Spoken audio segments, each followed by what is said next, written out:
చూడు మామా బ్రోస్, ఇలా అప్పుడప్పుడు ఎంజాయ్ చేయాలి. సో మన తిమ్మరాజుపల్లి టీవీలో మంచి క్రిస్టియన్ సాంగ్ ఉంటుంది. ఎంత ఇష్టమో నాకు అది, చాలా చాలా చాలా ఇష్టం. రోజంతా వినమన్నా ఇంట. పాలన గోదవ నారాయణ అలా, అంటే బేర్ ఫుట్తో నడుస్తూ ఇలా నడుస్తూ నేచర్తో కనెక్ట్గా. చూడు నాయనకలెట్టు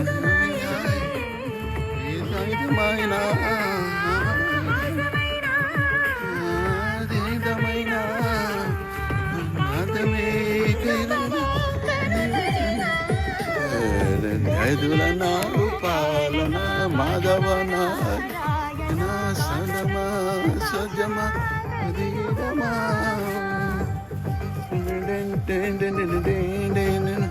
అలా ఎంజాయ్ చేయాలి మా లైఫ్ని. ఉంటాయి కష్టాలు.